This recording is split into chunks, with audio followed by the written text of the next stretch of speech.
Hello friends, welcome back to my channel. मेरे channel को like and subscribe कर दें। मैं आपको बताने जा रही हूँ गीता के 36वें श्लोक चैप्टर 1 के बारे में। संबंध।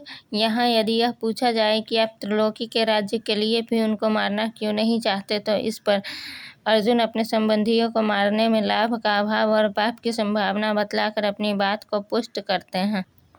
प्रश्न। धृतराष्ट्र के पुत्रों को मारकर हमें क्या प्रसन्नता होगी, इस कथन का क्या भाव है? उत्तर। अर्जुन कहते हैं कि विपक्ष में स्थित इन धृतराष्ट्र पुत्रों को और उनके साथियों को मारने से इस लोक और परलोक में हमारी कुछ भी इष्ट सिद्धि नहीं होगी, और जब इच्छित वस्तु ही नहीं मिलेगी तब प्रसन्नता तो होगी ही कैसे। अतएव किसी दृष्टि से भी मैं इनको मारना नहीं चाहता। प्रश्न। स्मृतिकारों ने तो स्पष्ट शब्दों में कहा है, अपना अनिष्ट करने के लिए आते हुए आतताई को बिना विचारे ही मार डालना चाहिए। आतताई के मारने से मरने वालों को कुछ भी दोष नहीं होता। वशिष्ठ स्मृति में आतताई के लक्षण इस प्रकार बतलाए गए हैं। आग लगने वाला, विष देने वाला, हाथ में शस्त्र देकर मारने को उद्यत, धन हरण करने वाला, जमीन छीनने वाला, स्त्री का हरण करने वाला, ये छहों ही आतताई है।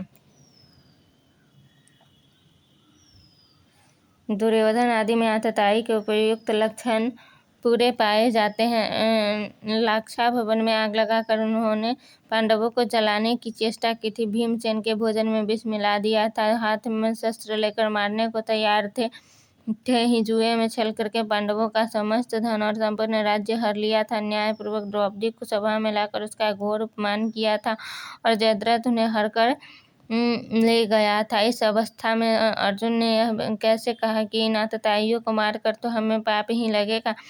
उत्तर। इसमें कोई संदेह नहीं कि स्मृतिकारों के मत में आतताइयों का वध करना दोष नहीं माना गया है, और यह भी निर्विवाद सत्य है कि दुर्योधन आदि आतताई भी थे, परंतु कहीं स्मृतिकार ने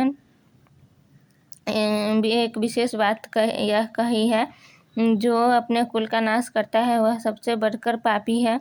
इन वाक्यों को सामान्य आज्ञा की अपेक्षा कहीं बलवान समझकर यहाँ अर्जुन यह कह रहे हैं कि धृतराष्ट्र के पुत्र आतताई होने पर भी जब हमारे कुटुंबी है तब उनको मारने में तो हमें पाप ही होगा और लाभ तो किसी प्रकार का भी नहीं है।